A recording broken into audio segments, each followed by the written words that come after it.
Okay guys, hey, I'm back. I'm gonna do a series of these while I'm driving along, and then I'll just put them up individually, so you'll see me in the same car, in the same shirt, in the same necklaces and glasses, and like, no, it's not a Mandela effect of some sort.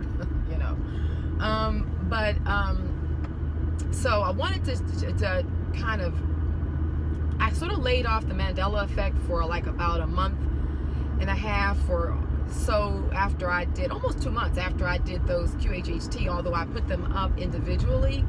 But because I was on vacation, I was traveling, I was abroad, I just took time off.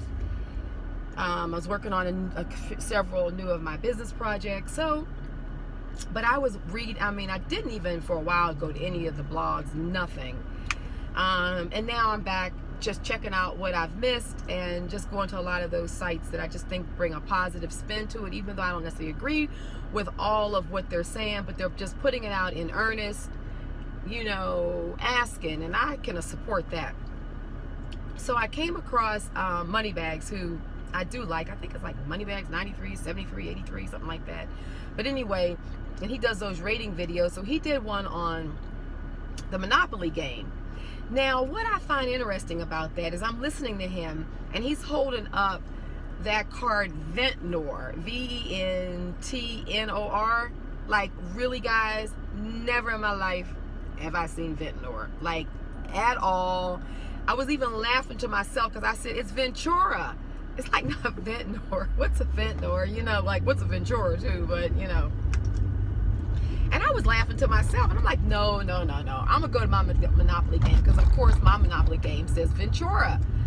So I get up, I go to the game closet, pull it out, and what does my Monopoly board say? Ventnor. Okay? Now, I was always on the yellow properties when I played Monopoly. Atlantic Avenue, especially Marvin Gardens. Like, I always bought Marvin Gardens. I never remember Ventnor. So I asked my significant other, I said, hey, tell me what you remember the yellow cards being. Interestingly enough, it was Ventura for him. Same thing. And I showed him, well, does this look familiar? He said, Ventnor? No. And he was a kid growing up.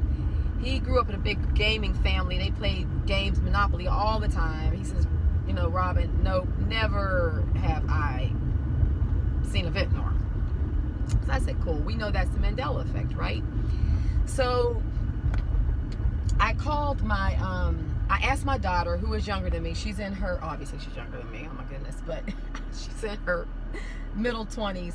And I asked her, because she's a big game player with her dad and with her grandmother and all that. Ventnor, definitely Ventnor. She laughed and I said Ventura. Definitely Ventnor for her. So I then called her dad, my ex-husband, and I said, hey, he has like this powerful memory. Crazy. Like, he's the kind of person, you get in a conversation with him, and he is, if you use a word in an uncertain way in a sentence, he's going to ask you which dictionary definition use are you using? Are you kidding me? Like, I'm like, are there more than one or two? Well, that word has 4. For real?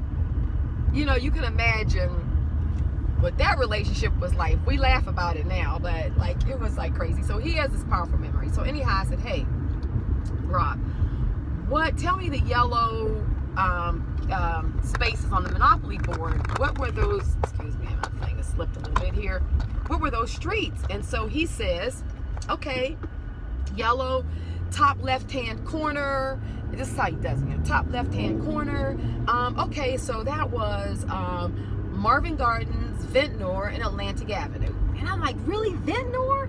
He said, yeah, Ventnor. And he says, because I remember as a kid when I first saw that word, I was curious about it, and I made sure to make a note of how it was spelled. Like, okay, wow. He said, what is it for you? I said, Ventura. And there's a number of people out here who remember Ventura. So he's like, no. So anyway, I have a follow-up to that, but I'll do that in another vlog. But to that conversation, I'll pick up on it, because I'm trying to keep these short. So what I find interesting is, then shortly after that, I saw a video about the Monopoly man. Does the Monopoly Man have a monocle or does he not have a monocle? Well, of course he has a monocle. Okay, but in this reality, there's no monocle. Well, now the Monopoly Man def had a monocle. That I remember. Because I'm an artist, I'm very visual. So pictures and colors and things like that really stand out to me. More so than words, unless I see a pattern. Like the word has an interesting pattern, then I remember the pattern, then I can remember the word. But so I'm like, no, he had a monocle. So there again, I was showing my significant other about this monocle, and about what looks strange about the Monopoly Man. And he said, right off, he said, he had an eyepiece or something, didn't he? And I'm like, exactly. He said, what's with this no eyepiece business, no monocle? And I'm like, this is the new reality, buddy. This is what we're dealing with. So he said, no. Okay, because on Ace Ventura Pet Detective movie, he said Ventura's standing there, and the guy comes down the steps, the Monopoly Man, with his date. And he says, so who might you be? The Monopoly Man? And he has a monocle. What makes the Monopoly Man the Monopoly Man? The freaking monocle, because anybody could have a tuxedo with a black tuxedo with the white little bow tie and everything, correct, and a bald head. But what made him was the monocle. He's standing there with the monocle. When, when Ventura flips him over the, shoulder and takes him out and, begins to chastise him. So I'm thinking to myself, so this is how my mind thinks. I'm thinking, now this is really interesting.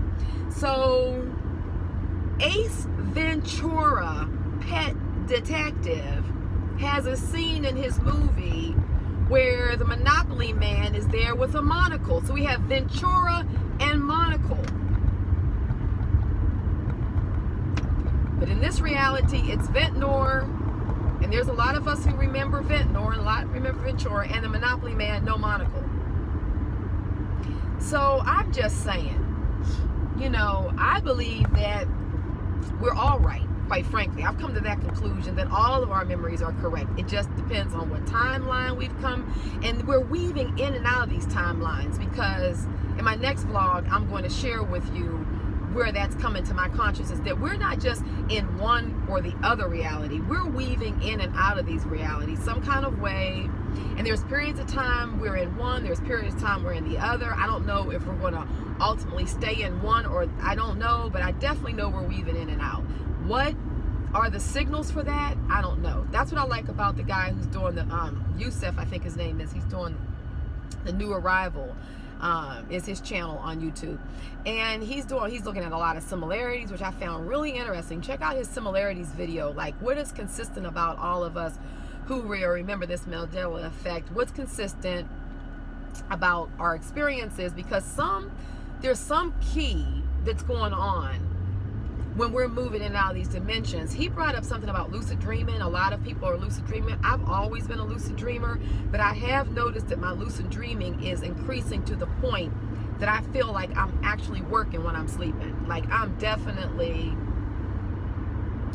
doing a lot at dream time, and I remember so much, and a lot of it's coming back to the point that sometimes I don't know the difference between the parallels. So maybe our dream gates are what we're traveling in and out, and we're staying at various points in and out. I don't know. I'm just offering this up, but I wanted you guys to think about that Ace Ventura Pet Detective. Check that scene out and see what you think about that. All right, I'm gonna sign off. I'll be back. All right, take care. Thanks a lot for everybody who's joining on this journey with me. Bye-bye.